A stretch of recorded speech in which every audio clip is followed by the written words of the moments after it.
యేసయ్యా స్తోత్రం తండ్రి. Lord we thank you for this day. Lord we thank you, we praise you, we adore you Lord. తండ్రి మమ్మల్ని అందరినీ ఆయన అయ్యా ఇదిగో తండ్రి, కోడి తన పిల్లల్ని ఏ విధంగా అయితే తన రెక్కల క్రిందికి తెచ్చుకుంటుందో నా తండ్రి, పాపం ఉన్నా ఎలాంటి ఆలోచన ఉన్నా అన్నిటిని పక్కకు పెట్టి యేసయ్యా మా అందరినీ నాయన నీ బిడ్డల వలె లేవా అయ్యా నీ దగ్గరికి తెచ్చుకున్నందుకు ఈ సమయంలో నీకు వేలాది వందనాలు చెల్లిస్తున్నాము తండ్రి. అవును యేసయ్యా, నిర్మలక్క మాట్లాడుతుండగా ప్రార్థిస్తూ ఉండగా నా తండ్రి అయ్యా నువ్వు మా అందరితో మాట్లాడి ఉన్నావు యేసయ్యా. అయ్యా అందుని బట్టి నీకు స్తోత్రం. మాకు క్షమ కలిగిన హృదయాన్ని దాయిచ్చేయండి. ఇక్కడ మీరు చాలామంది ప్రేయర్ చేస్తున్నప్పుడు స్టార్టింగ్ ప్రేయర్ నుంచి ఇప్పటి వరకు దేవుడు ఇదే చెప్తున్నాడు. అక్క ప్రేయర్ చేస్తుంటే నేను కూడా షాక్ అయిపోయాను. ఎందుకంటే ఇద్దరు లేక ముగ్గురు ఏదైనా ఒకే విషయం పైన చెప్తున్నారు అంటే కరెక్ట్గా పరిశుద్ధాత్మ దేవుడు నిజంగా దాన్ని ఎంఫసైజ్ చేస్తున్నాడు, అంటే నిర్ధారిస్తున్నాడు అని అర్థం అండి. నాతో సహా నేను కూడా క్షమించలేకున్నాను, నాతో సహా అది అందరికీ వర్తిస్తుంది. కాబట్టి దేవుడు ఏం చెప్తున్నాడు అంటే కేవలం ఈరోజు క్షమించే హృదయం గురించి చెప్తున్నాడు. మనం అందరం ఏమనుకుంటామంటే క్షమిస్తాను మర్చిపోతాను మనం అనుకుంటున్నాము, బట్ లేదు, క్షమించాలి, దాని తర్వాత మర్చిపో కాదు, ఫర్గివ్ అండ్ ఫర్గెట్ కాదు, ఫర్గివ్ అండ్ లవ్. ఇదిగో క్షమించి ప్రేమించు, ఇది క్రీస్తు ప్రేమ. మనం ఈ లెంట్ సీజన్లో ఇప్పటి వరకు 40 రోజులు ఉపవాస దినాలు గడిచిపోతూ ఉన్నాయి. ఉపవాసాలు చేసి ఉండొచ్చండి, గొప్ప గొప్ప ఉపవాసాలు. ఎట్లా అంటే ఒక్క పూట కూడా కరెక్ట్గా తినకుండా మొత్తం నీళ్ళతోటే బ్రతికినా కూడా ఇప్పుడు ఈ క్షణంలో మనం క్షమించలేని మనసుతో ఉంటే కనుక ఈ 30 రోజుల ఉపవాస ప్రార్థన మొత్తం వ్యర్థమే. అంటే రోజు కదా మనకి నూతన హృదయం కావాల్సింది, రోజు కదా మనం క్రీస్తులో జీవించాల్సింది, రోజు కదా మనం పాప క్షమాపణ కలిగి జీవించాల్సింది. కాబట్టి దేవుడు ఒకటే చూపిస్తున్నాడు, క్షమించే హృదయం లేదు అని. దేవా ఇది నువ్వు అక్క ద్వారా మీరు మాతో చెప్పినారు అయ్యా, నాతో సహా మా అందరికీ క్షమించే హృదయాన్ని కలిగజేయవా నా తండ్రి. అయ్యా నీకు తెలుసు మేము పాపాత్ములమని మీకు తెలుసు, మేము అయోగ్యులమని మీకు తెలుసు, మేము దేనికి పనికిరావని కూడా నీకు తెలుసు నాయనా. కానీ నీ బిడ్డలుగా నీ ప్రేమను బట్టి నీ రక్తాన్ని వెలయిచ్చి కొనుక్కొని నా తండ్రి ఈ సమయంలో మా పాపాలు మాకు తప్ప ఇంకా ఏ వ్యక్తికి కూడా తెలియకుండానైనా నువ్వు దాపెట్టి మమ్మల్ని హెచ్చిస్తున్నావు చూడు తండ్రి. అందుని బట్టి నీకు స్తోత్రము. మా పాపాలు బయటి వాళ్ళకి తెలిస్తే మేము బ్రతకలేము యేసయ్యా.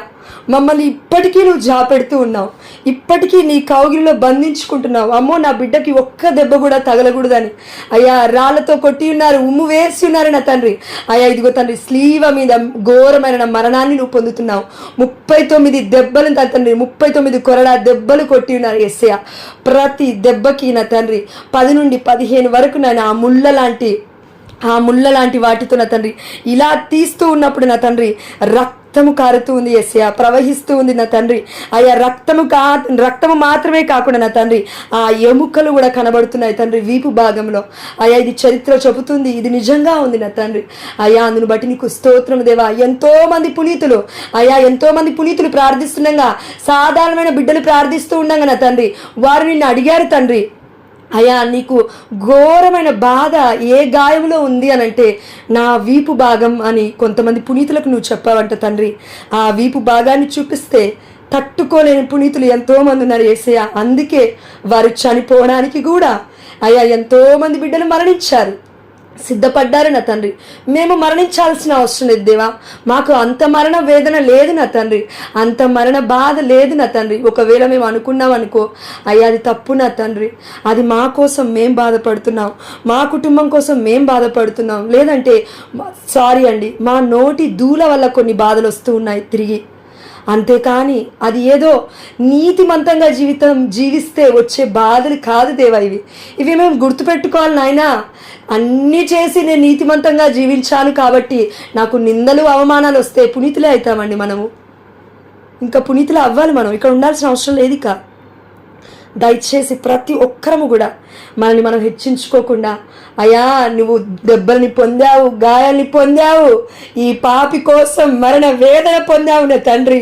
అయ్యా ప్రతి గాయము నుండి రక్తము కారుతుంది యేసయ్యా, ప్రతి గాయము నుండి చీము కారుతుంది నా తండ్రి, ప్రతి గాయము దగ్గర నాయన బోన్స్ కనబడుతున్నాయి యేసయ్యా. అయ్యా ఇదిగో నా తండ్రి మాకు చిన్న నొప్పి అయితేనే మేము బాధపడిపోతాం, కడుపున పుట్టిన బిడ్డలకి ఏదైనా అయిపోతే వామ్మో అని అయ్యా ఇదిగో తండ్రి మా హృదయం అంతా కలిచివేస్తుంది. తండ్రి, నిన్ను చూసేవారు లేరు ఆ సమయంలో. అయ్యా, మరియ తల్లి తప్ప ఇంకా ఏ వ్యక్తి కూడా ఆ మరణ వేదను భరించలేదు నా తండ్రి. అయ్యా, చూసి సహించలేకపోయారు నా తండ్రి. అక్కడి నుండి పారిపోయారు. యేసయ్యా, నిన్ను నీ దగ్గరికి వచ్చి పలకరించడానికి కూడా ఎవరికీ సమయము లేకపోయింది నాయన. అయ్యా, ఇదిగో తండ్రి, నోరు తెరవలేదా ఈ ప్రేమ అంటున్నావు తండ్రి. అయ్యా, ఇదిగో నా తండ్రి, మాకు మారు మనస్సు దయచి అయా బిడ్డల పట్లన తండ్రి కనికరాన్ని చూపించు. అవును తండ్రి, మేము పాపాత్ములమే. అవునయ్యా, మాకు క్షమాపలేని హృదయమే ఉంది నా తండ్రి, ప్రేమించలేని హృదయమే ఉంది యేసయ్యా. అయా, నిన్ను అడుగుచూ ఉన్నాము. ఇది తీసివేసుకోవడం మా వల్ల కాదని నీకు తెలుసు నాయనా. పరిశుద్ధాత్మ శక్తితో మమ్మల్ని అందరిని దేవా ఆవహించమని మనం అడుగుచున్నారు తండ్రి. అయ్యా, take us in your control. పరిశుద్ధాత్మ దేవా, మమ్మల్ని మీ ఆధీనంలోకి తీసుకోండి, మమ్మల్ని మీ వశము చేసుకోండి. మా హృదయం మొత్తము కఠినముగా ఉంది, మా హృదయాన్ని కదిలించండి, మా హృదయాన్ని మాంసపు ముద్దగా మార్చేసా. అయ్యా, మేమే ఇలా ఉంటే మా బిడ్డలు ఎలా ఉంటారు నా తండ్రి, మా కుటుంబ సభ్యులు ఎలా ఉంటారు యేసయ్యా. అయ్యా, నువ్వు బాధపడుతున్నావు తండ్రి. ఈ సమయంలో మేము ఎంతో మంది మీ సంవత్సరాల నుంచి ప్రార్థన చేస్తున్నాం యేసయ్యా. 1 సంవత్సరం అయింది, 6 నెలలైంది, 3 నెలలైంది ప్రార్థన గ్రూపులో నా తండ్రి. ఇప్పటికీ కూడా ఉపవాస ప్రార్థనలు చేస్తున్నా తండ్రి. 40 రోజులు కూడా ముగియనున్నాయి నా తండ్రి. అయ్యా, ఇంకొన్ని రోజులలో అయినప్పటికీ నాయన మారు మనస్సు లేదు నా తండ్రి. అయా, మమ్మల్ని మన్నించు, అయా మమ్మల్ని క్షమించు. అయా, నువ్వు ఒక్కసారి చూడు నా తండ్రి నీ బిడ్డలందరూ. అయా, ఇదిగో నా తండ్రి, ఆనాడు నా తండ్రి ఏ విధంగా అయితే మోషే కాలంలో యేసయ్యా ఫరో హృదయాన్ని నువ్వు కఠినపరిచా అని చెప్పావు, నా మహిమార్థమే నేను కఠినపరుస్తున్నా అన్నావు. అయా, నీ కృపాకాలం ఇది. అయా, కఠినపరచు నా హృదయాలను యేసు రక్తములో కడగబడిన గాక తండ్రి. యేసు పొందిన దెబ్బల చేత ప్రతి హృదయమున తండ్రి కడగబడిన గాక, కరుగుని గాక తండ్రి. అయా, ఇదిగో నా తండ్రి, మొండి హృదయాలు అయా ఏవైతే ఉన్నాయో తండ్రి, అవన్నీ కూడా మీ రక్తముతో కడిగిన తండ్రి, మీ యొక్క దెబ్బల చేతన తండ్రి మాకు స్వస్థత చేకూరుని గాక తండ్రి. ఆమేన్, హల్లెలూయా. అయ్యా, మా అందరికీ మారు మనస్సు దాయిచ్చిన తండ్రి. మనలో చాలా మందిని పాప సంకీర్తన తీసాము, నెక్స్ట్ డే పాపంలో పడిపోతాము. పాప సంకీర్తన తీస్తాము, మళ్ళీ నెక్స్ట్ డే పాపంలో పడిపోతున్నాము. కాబట్టి దేవుడు ఈరోజు వాక్యాన్ని ఇంకా కొన్ని ఆల్రెడీ దేవుడు మాట్లాడి ఉన్నాడు అక్క వాళ్ళ ద్వారా. ఇంకా కొన్ని మాట్లాడుకోబోయే ముందు పరిశుద్ధాత్మ దేవుడి యొక్క ప్రేరణ ద్వారా అయ్యా మా అందరికీ కావలసిన ఓర్పును, సహనాన్ని, విధేయతను దాయిచ్చేయమని అయ్యా పాడబోతున్న ఈ పాటను తండ్రి అయ్యా ఇదిగో నా తండ్రి నీ కృప చొప్పున గాయకొని నాయన మాలో ఉన్న లోపాలన్నీ కూడా సహించమని, బిడ్డలందరికీ ఊరట కలిగిన జీవితాన్ని దాయిచ్చేయమని అయ్యా ఈ యొక్క ప్రార్థన అంతయు అక్క వాళ్ళు చేసిన ప్రార్థనలన్నిటితో పాటు ఆర్యానికి సమర్పిస్తున్నాను. అక్క చేసిన ప్రార్థనలన్నీ మీకు సమర్పిస్తూ అయ్యా బిడ్డలు ఏదైతే ప్రార్థన విన్నపాలు చెప్పినారో, ప్రకాశం అనే ఒక అంకులు ఎవరైతే చనిపోయినారో బిడ్డకి నిత్య విశ్రాంతిని దాయిచ్చమని, తన ఆత్మను దేవా అయా పరలోక రాజ్యంలోకి వచ్చుటకు నాయన ఆ బిడ్డకి కృపను దాయిచ్చమని అయా ఇదిగో బిడ్డ ఏదైనా తప్పులు చేస్తుంటే పాపాలు చేస్తుంటే మన్నించి నాయన ఈ కృపాకాలములో నీ రక్తముతో కడిగిన తండ్రి అయ్యా ఇదిగో ఎర్రగా కెంపు వలె ఉన్నప్పటికీ తెల్లగా మంచు వలె ఆ బిడ్డని మార్చి తన ఆత్మను యేసయ్యా నీ ఆత్మలో దేవా ఏకపరుచుకోమని, ఐక్యపరుచుకోమని ఈ చిన్ని ప్రార్థనను నజరేయుడైన యేసుక్రీస్తు అతి పరిశుద్ధమైన నామమున, ఉన్నతమైన నామమున, ఘనమైన నామమున మేము అడిగినవన్నీ ఆల్రెడీ పొందుకున్నామని విశ్వసిస్తున్నాము మా ప్రియ పరలోకపు తండ్రి. ఆమేన్. యేసయ్యా నాకంటూ ఎవరు లేరయ్యా. మ్యూట్లో పెట్టుకొని మీరు కూడా పాడుకోండి అక్క, మ్యూట్లో పెట్టుకోండి. యేసయ్యా నాకంటూ ఎవరు లేరయ్యా, నిన్ను నమ్మినే బ్రతుకుచుంటిని, నిన్ను వెతకుచు పరుగెత్తుచుంటిని.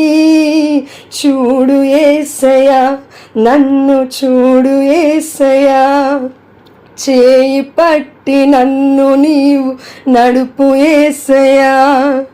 చూడు యేసయ్యా నన్ను చూడు యేసయ్యా, చేయి పట్టి మమ్ము నీవు నడుపు యేసయ్యా. యేసయ్యా మాకంటూ ఎవరు లేరయ్యా, యేసయ్యా నాకంటూ ఎవరు లేరయ్యా. కలతలెన్నో పెరుగుతుంటే కన్నీరైతిని, బయట చెప్పుకోలేక మనసు నేర్చితి, కలతలెన్నో పెరుగుతుంటే కన్నీరైతిని. బయట చెప్పుకోలేక మనసు నేర్చితి, లేరు ఎవరు వినుటకు, రారు ఎవరు కనుటకు, లేరు ఎవరు వినుటకు, రారు ఎవరు కనుటకు. చూడు యేసయ్యా, మమ్ము చూడు యేసయ్యా, చేయి పట్టి మమ్ము నీవు నడుపు యేసయ్యా. చూడు యేసయ్యా, మమ్ము చూడు యేసయ్యా, చేయి పట్టి మమ్ము నీవు నడుపు యేసయ్యా. ఆమేన్, హల్లెలూయా. మనందరికీ దేవుడు ఒకటే చెప్తున్నా అండి, అక్క చెప్పిన మాట నిజంగా మనకి క్షమ హృదయాలు లేవు. అయితే మనందరి గురించి దేవుడికి ఆల్రెడీ తెలుసు. అక్క ద్వారా దేవుడు మాట్లాడినాడు. అయితే దేవుడికి సమస్త ఘనత మహిమ ప్రభావములు చెల్లిస్తూ ఒకటే అండి, ఇంత క్షమించలేని మనసు ఉన్నప్పటికీ నేను నిన్ను ప్రేమిస్తున్నా అంటున్నాడు. ఎందుకు అంటే ప్రతి ఒక్కరము ఒక్కొక్కరి దగ్గర నుంచి మనస్తత్వాలు ఇలా ఉన్నాయి. ఇప్పుడు నేనున్నాను, నిర్మలక్క ఉంది, నిర్మలక్క నన్ను ఏదైనా అనింది అనుకోండి, అనకుండా ఉండును కాక ఆమె, వాళ్ళకి సాతాను ఎంటర్ కాకుండా ఉండును కాక ఆమె.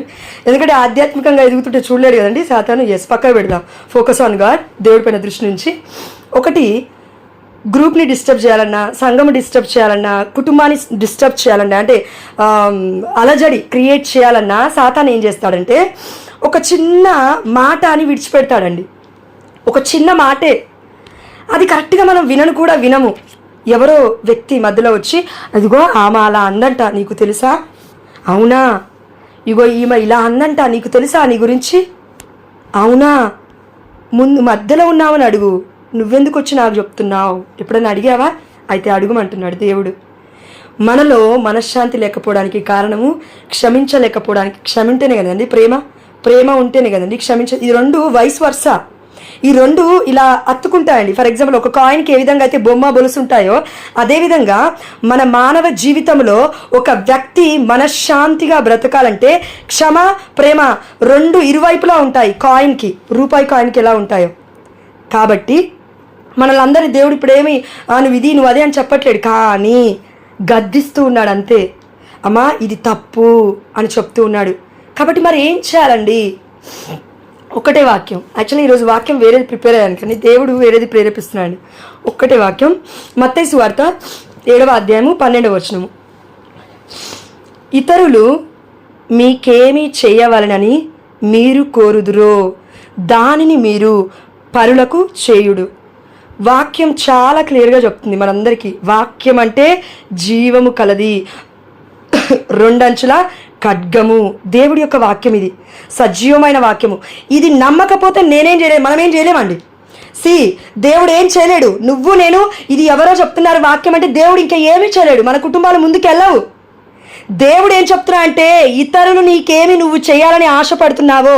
ఫర్ ఎగ్జాంపుల్, నేనున్నాను, ప్రణిత అక్కుంది, ఏమనుకుంటుందంటే జోషనకి ఈ సహాయం చేస్తే బాగుండు, లేదంటే నేనే అనుకున్నాను ప్రణిత అక్క ఈ సహాయం చేస్తే బాగుండు. ఇప్పుడు ప్రణిత అక్క నాకు చేయడం కాదు, నేను తనకేదో ఒకటి చేయాలి అనే ప్రేరణ పరిశుద్ధాత్మ దేవుడు తీసుకొస్తాడు. ముందు నేనే ఎందుకు చేయాలి, ఆమె చేయాలి. ఇది సాతాను ఆత్మ.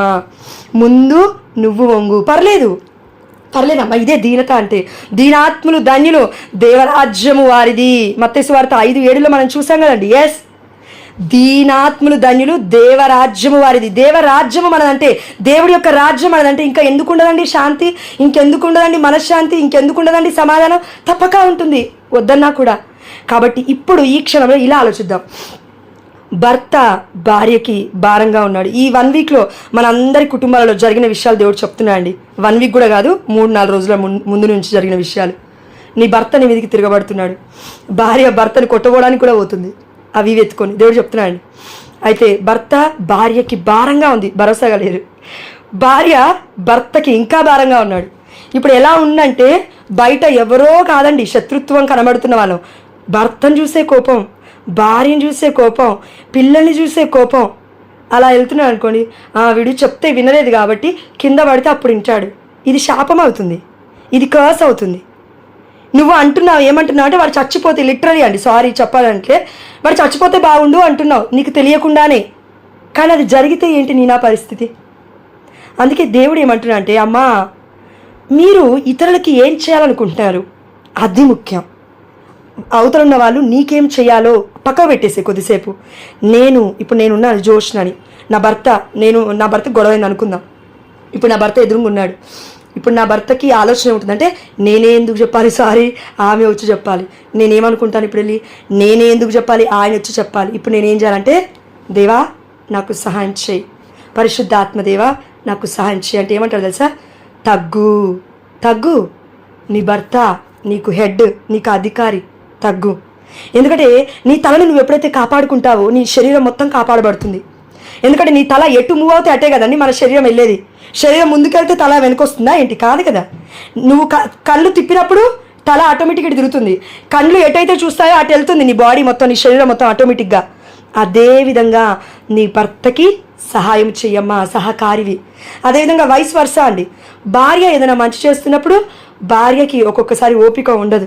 కానీ ఈ రోజులలో మరి ఎంతోమంది పాపం తెలిసి తెలియక అండి కోపంలో ఉన్నవాళ్ళు చూడండి. ఒక్కటే అండి, ఇది వైస్ వర్సా వర్తించినప్పటికీ అండి అది ఒక్కొక్కసారి మన విషయంలో అది కరెక్ట్ కాదు. ఎందుకు అంటే నేను చెప్తాను. ఇప్పుడు నేను కనీసం 24 గంటలు కాకపోయినా ఎంతో కొంత ఒక 2 పూటలు ప్రార్థనలో ఉంటున్నాను అనుకుందాం. ఇప్పుడు నాకు పరిశుద్ధాత్మ అంటే తెలుసు, ప్రేమ అంటే తెలుసు, దేవుడు పరిచయం చేశాడు. అది మన గొప్పతనం కాదు, మనందరికీ కూడా. పరిశుద్ధాత్మ అంటే తెలుసు, యేసయ్య అంటే తెలుసు, తండ్రి అంటే తెలుసు, పరలోక ప్రార్థన అంటే తెలుసు, బైబిల్ ఎలా చదవాలో తెలుసు. రోజు ఓకే చదువు రాదు, నాకు బైబిలే తెలియదని మొత్తం పక్కకు పెడతావా? సంవత్సరమైంది నువ్వు ప్రేయర్ గ్రూప్లో జాయిన్ అయ్యి ఏం నేర్చుకున్నావు? ఇందాక అక్కన్నట్టు కార్తీక దీపం సీరియల్ చూసుకుంటూ కూర్చున్నావా ఏంటి? ఇప్పుడు ఈ సమయంలో వాక్యం వినాల్సిన సమయంలో. ఆయన ఇంకొకటి ఈ సమయంలో దేవుడు గుర్తు చేస్తున్నాడు. ఎవరైనా మనలో వాక్యం చెప్పే వాళ్ళకి, పుష్పలత అక్క, ఇప్పుడు నిర్మల అక్క, ఇంకా ఫాతిమారెడ్డి అన్నయ్య, జ్యోతి అక్క, వీళ్ళందరూ ఉన్నారు కదా, సృజన అన్న, వీళ్ళందరూ ఎవరైనా మీరు జాయిన్ అయినప్పుడు ఎవరైనా ఫ్యూచర్లో కూడా వాక్యం బోధిస్తారు, మనం అందరం కూడా. ఆమేన్, హల్లెలూయా. మీరు జాయిన్ అయినప్పుడు ఎలాంటి ఇంటెన్షన్ ఉండాలి తెలుసా? అంటే నా మనసుకు తెలుస్తుందండి. నిన్న మొన్న ప్రేయర్ చేస్తున్నప్పుడు దివ్యబలి పూజలో ఎవరమైనా జాయిన్ అయినప్పుడు 4 సరే 2 సరే మీరు వాక్యం చెప్పాలి. ఎందుకు? ఒకవేళ వాళ్ళు జాయిన్ అవ్వలేని పరిస్థితిలో ఉన్నారేమో, ఆ రోజు వాక్యం వినలేని పరిస్థితిలో ఉన్నారేమో, లేదంటే ఎగ్జాక్ట్గా చెప్పాలంటే అండి, అంటే మీకు గుండె ధైర్యం కోసం నేను చెప్తున్నాను, పిలువబడిన వారు అనేకులు కానీ ఎన్నుకోబడిన వారు కొందరే. ఆ రోజు ఆ వాక్యానికి దేవుడు ఎవరిని ఎన్నుకున్నారో వాళ్ళే ఉంటారు గ్రూప్లో. 300 మంది ఉండని, 30 మంది ఉంటే అయినా నువ్వు వాక్యం చెప్పాలి. 30 మంది ఉండని, 3 వాక్యం చెప్పాలి. అది దేవుడికి కావాల్సింది. దేవుడు రహస్యమందున్న నీ కార్యములు దేవుడు చూస్తున్నాడు, దేవుడు దీవిస్తాడు. 20 మంది నా వాక్యం విన్నారా, 20 మంది మెచ్చుకున్నారా? No, that's wrong. ఎందుకంటే అండి ఒకప్పుడు మనం 3 AM ప్రేయర్ స్టార్ట్ చేసినప్పుడు 2 ఉన్నారు, 3 ఉన్నారు, 4 ఉన్నారు. అప్పుడు ఒకవేళ అమ్మో ఇంతమందికి నేను ఎందుకు ప్రేయర్ చేయాలి అని అనుకొని మనం 4 ఆపేస్తే ఇప్పటికీ దేవుడి కృప వల్ల ఇంతమంది సభ్యులం అవ్వలేకపోయే వాళ్ళమేమో కదా. ఎస్, మేమో ఏంది, నిజమే అది. కాబట్టి ఎందుకో ఇది గుర్తు చేశాండి. ఓకే, ఇది పక్కకు పెట్టండి, వాక్యం చెప్పే వారి నుంచి పక్కకు పెడితే. ఇప్పుడు మనందరికీ దేవుడు ఏం చెప్తున్నట్టే, భార్యకి భర్త పట్ల ప్రేమ ఉండాలి. ఏంటండి 2 చప్పట్లు 2 చేతులు కలిస్తేనే చప్పట్లు. నేను ఎన్ని రోజులు ముందుకెళ్ళాలా? బానిసనా నేనేమైనా? బానిసవే అనుకో. దేవుడు అన్నాడు కదా, యేసయ్య అంటున్నాడు, నేను సేవ అందుకొనుటకు రాలేదు, సేవ చేయుటకు వచ్చినాను. కరెక్ట్గా ఆలోచించండి ఒకసారి. అమ్మ మరియ తల్లే నేను ప్రభు దాసురాలను అనింది. అంటే సర్వెంట్ ఆఫ్ గాడ్. సర్వెంట్ అంటే మాస్టర్ అంటే యజమాని. సర్వెంట్ అంటే పని చేసేవాడు, చెయ్యాలి తప్పక. నీ భర్తకి నువ్వు సహకారిక దేవుడు చేశాడంటే బానిసని అనుకోకు. ఎందుకు అలాంటి ఫీలింగ్లో ఉంటావు? ఎందుకు అలాంటి బాధలో ఉంటావు? నేను నా భర్తకి సహాయం చేయాలి, తనకి ఒక రైట్ హ్యాండ్గా నేను ఉండాలి. దేవుని అడుగుతున్నాం కదా, అయ్యా నన్ను వదిలిపెట్టకయ్యా, నీ చేతితో పట్టుకో అయ్యా. అవునా? కరెక్ట్ ప్రార్థనే కదా. ఎస్, దేవుడు నేర్పించాడు, పరిశుద్ధాత్మ దేవుడు. మరి అదే ప్రార్థన నీ భర్త పట్ల నువ్వు ఎందుకు చేయట్లేవు? అయ్యా నేను నా భర్తకి రైట్ హ్యాండ్గా ఉండాలి, విరక్కొట్టబడిన లేదంటే కట్ చేసిన చెయ్యిగా ఉండొద్దు. నరికేసిన చేతికి శరీరానికి ఏమంటారండి, అది కనెక్షన్ ఉండదు. మరి కనెక్షన్ ఉన్నప్పుడు ఎలా పనిచేస్తాయి 2? నా ఇష్టం నాదే, నీ ఇష్టం నీదే, బిడ్డల ఇష్టం బిడ్డలదే. ఒక్కొక్కరు ఒక్కొక్క వైపుకి వెళ్ళిపోతారు. ఇంకా పరిస్థితి ఏంటి? నువ్వు నేను ప్రార్థనలో ఉండి ఏం లాభం? ఇంకా విరక్కొట్టబడాలి, నలక్కొట్టబడాలి. తప్పు లేదమ్మా, బాధపడొద్దు. ఒక్కటే అండి, ఇతరులు నీకేమి చేయవాలని అనుకుంటున్నావు? వాళ్ళు వచ్చి, ఇప్పుడు నా భర్తను అనుకోని, నా భర్త వచ్చి నాతో మాట్లాడితే బాగుండు, ఆఫీస్ నుంచి రాగానే నా ముఖం చూసి ఏమా తిన్నావా పొద్దునుంచి ఏమైనా అని అంటే బాగుండు. నువ్వు వెళ్ళి పలకరియొచ్చు కదా, అయ్యా పొద్దునుంచి అలసిపోయి వచ్చావు, టీ తాగుతావా, కాఫీ తాగుతావా, వాటర్ ఇస్తాను కూర్చో, ఫోన్ పట్టుకొని ఉంటాడండి అని అంటావా? నేర్పించావు కదా ఒకప్పుడు పట్టించుకోకుండా, తప్పులేదులే, నేర్పించావు కదా, తప్పులేదు. దేవుడు చెప్తున్నాడు డైరెక్ట్గా, అత్తమామకి దూరంగా ఉండు అని నేర్పించావు కదా, తప్పులేదు. ఇప్పుడు నీకు దూరం అవుతుంటే బాధ తెలుస్తుందా? తప్పులేదండి, తీసుకోవాలి మాటలు, ఇది నిజంగా. కాబట్టి ఇతరులకు నువ్వు ఇతరులు అంటే పొరుగు వారి వరకు వెళ్ళకు, బయటి వారి వరకు వెళ్ళకు, కుటుంబం దగ్గరికే రా ఫస్ట్. దాని తర్వాత కుటుంబంలో స్థితిగతులు బాగుంటే బయటికి వెళ్ళినప్పుడు ఎవరన్నా రోడ్డు మీద ఇలా వెళ్తున్నారు అనుకోండి, నా కళ్ళ ముందే నా భర్తతో నాకు గొడవైంది, అప్పుడే నేను రోడ్డు మీదకి వెళ్తున్నాను, సడన్గా ఒక ఆమె చర్చ అమ్మాయో ఎవరో కనబడ్డారు, అక్క బాగున్నా అంటే ఏం బాగాలేను, లేదంటే ముఖమంతా ముడుచుకొని వెళ్ళిపోయాను పలకరియకుండా. ఇప్పుడు ఆ అమ్మాయి ఎంత బాధపడుతుంది పాపం. అంటే కుటుంబంలో ఉన్న బాధని, కుటుంబంలో ఉన్న దుఃఖాన్ని, కుటుంబంలో భర్త మీద ఉన్న ఆ యొక్క ఏదైతే నీ ఆలోచనలో ఉందో అదంతా తీసుకొచ్చి బయట వాళ్ళ మీద రుద్దుతావా? అదే వేరే వాళ్ళు నీ మీద రుద్దితే తప్పుగా ఎంచుతావా? అదేంటి మరి, ఇతరుల గురించి నువ్వు ఆలోచించాలి కదా. ఇప్పుడు ఒక మాట చెప్తానండి, తప్పుగా అనుకోకండి దయచేసి ప్లీజ్, తప్పుగా అనుకోవద్దు. ఒక్క మాట చెప్తాను చూడండి. యోహాను సువార్త 8వ అధ్యాయం దేవుడు గుర్తు చేస్తున్నాడు. ఇక్కడ వ్యభిచారమున పట్టుబడిన స్త్రీ, ఇది మొన్నటి రోజున మన వాక్యం విన్నామండి. అక్కడ ఏం జరుగుతుందంటే పురుషులందరూ వచ్చి ఏం చేస్తున్నారంటే రాళ్ళని పట్టుకొని రెడీగా ఉన్నారు కొట్టడానికి. యేసయ్య ఏమన్నాడు? ఇదిగో మీలో తప్పు చేయని వాళ్ళు ఎవరైనా ఉంటే రాయేయండి అన్నాడు. అప్పుడు వాళ్ళందరూ ఏం చేశారంట, ఒక్కొక్క రాయి విడిచిపెట్టేసి అక్కడి నుంచి వెళ్ళిపోయారు. అక్కడ ఏం జరిగింది అనుకుంటున్నాం మనం అందరం? పాప సంకీర్తన జరిగింది, కన్ఫెషన్ జరిగింది. అక్కడ ఎవరి దగ్గర ఒప్పుకున్నారు? వాళ్ళందరూ పబ్లిక్లో అందరి ముందు ఒకరి మీద ఒప్పేసుకున్నారు. నేను పాపాత్ముని, ఒకడు వెళ్ళిపోయాడు, నేను పాపాత్ముని, ఒకడు వెళ్ళిపోయాడు, రాయి ఇరిసేసాడు, వెళ్ళిపోయాడు. అంటే యేసయ్య ప్రధాన యాజకుడు, యేసయ్య దగ్గర ఒప్పుకున్నారని కాదండి, అక్కడ వాళ్ళలో వాళ్ళే ఒప్పుకొని ఒకరి కోసం ఒకరు ప్రార్థించుకొని ఒకరి కోసం ఒకరి క్షమాపణ చెప్పుకొని అక్కడి నుంచి వెళ్ళిపోయారు. అయితే ఇక్కడ ఇంకొక ప్రశ్న, పట్టుబడిన వ్యభిచారంలో పట్టుబడిన స్త్రీ ఓకే, పురుషుడేడి? స్త్రీ ఓకే అండి, వ్యభిచారం అంటే ఒక్కరే చేస్తారా ఏంటి? లేదు కదా, ఇద్దరు కదా చేసేది. మనం అందరం చిన్నపిల్లలు ఏం కాదు కదండి, వాక్యం వింటున్న వాళ్ళందరం. వ్యభిచారం అంటే ఇద్దరు చేస్తేనే వ్యభిచారం, ఈ 2 శరీరాలు చేస్తేనే వ్యభిచారం. మరి అక్కడ అబ్బాయి ఏడి, లేదంటే పురుషుడు ఏడి, లేదంటే ఇంకో లెబాసిన్ అనుకుందాం, స్త్రీ ఏది? మరి ఇంకో స్త్రీ పట్టుబడాలి కదా. మరి అంటే ఎవరో పెద్దాడే, అంటే పెద్దవాడి ఇన్ ద సెన్స్ ఎవరో అయి ఉండొచ్చు, పెద్ద పలుకుబడి ఉన్న వ్యక్తి, అతన్ని పట్టుకొని రావాలి. యాక్చువల్లీ వీళ్ళు ఏం చేస్తున్నారు? మాటలాడని వ్యక్తిని, ఎవరూ లేని వ్యక్తిని తీసుకొచ్చి రోడ్డు మీద పడేసి కొట్టడానికి రెడీ అవుతున్నారు. ఈరోజు నువ్వు నేను కూడా అలానే ఉన్నాం ప్రియమైన బిడ్డ. సీఎం కొడుకుని వెళ్ళి పోయి కొట్టు చూద్దాం, సీఎం కొడుకు గురించి మాట్లాడి వెళ్ళి చూద్దాం రోడ్డు మీదకి వెళ్ళి. ఎందుకు? నీ పక్కనే ఉన్న పొరుగు స్త్రీ గురించి, పొరుగు భర్త గురించో భార్య గురించో ఎందుకు మాట్లాడుతున్నావమ్మా? దేవుడు ఒకటే అంటున్నాడండి, నీకు ఏది విత్తుతావో అదే కోస్తావు. ఇప్పుడు నువ్వు బాధపడుతున్నావు, నువ్వు అనుకుంటున్నావు అయ్యో నాకు భారం ఎక్కువైపోయింది అనుకుంటున్నావు. నో, అదేమి సిలువ భారం ఏం కాదు. యేసయ్య నీ మీదకి నా దగ్గరికి వచ్చి అమ్మా నా స్లీవ భారాన్ని మొయ్, నువ్వు పరిత్యజించుకొని మొయ్ అన్నాడు ఆ దేవుడు? లేదు, నా స్లీవని మీరు ఎత్తుకొనుడు, అది చాలా సులువైనది, తేలికైనది. అంటే ఏంటండి దానికి అర్థము? క్షమాపణ కలిగిన హృదయము, ప్రేమ కలిగిన హృదయము, ఓర్పు కలిగిన హృదయము, మర్యాద కలిగిన హృదయము, గౌరవించే హృదయము, భర్తని భరించే హృదయము, పిల్లల్ని కట్టే హృదయము, కుటుంబాలని కట్టుకునే హృదయము, అత్తామామ ఏమన్నా అంటే పడే హృదయము, సమస్తాన్ని త్యజించి నా యేసయ్యే పడ్డాడు నేనెంత అని అనుకునే హృదయము, కపటము లేని హృదయము. ఇందులో అక్క ప్రార్థన చేశారు కదా. ఎస్, అది ఇంతే అండి. ఇతరులు నీకేమి చేయాలని నువ్వు కోరుతున్నావో అది నువ్వు చేయాలి, అంతే. First single step. అండ్ ఇంకొకటి అండి, ఒక్క 10 నిమిషాలు నాకు సమయం ఇస్తే, ఈరోజు ఒక మంచి సినిమా చూశాను నేను. మన పునీత ఫ్రాన్సిస్ అసీసి గారి యొక్క చరిత్ర, కొన్ని విషయాలే, అంతా కాదండి, షార్ట్కట్గా చెప్పడానికి ప్రయత్నిస్తాను, ఓకేనా? అందులో చాలా ముఖ్యమైన ఒక విషయం ఉంది, అదేంటో నేను చెప్తాను. పునీత ఫ్రాన్సిస్ అసీసి గారు 25 నుండి 26 ఏళ్ళు ఉంటాయండి. ఆ వీడియోలో చూసిన ప్రకారము పునీతుడు, మనందరికి తెలుసా?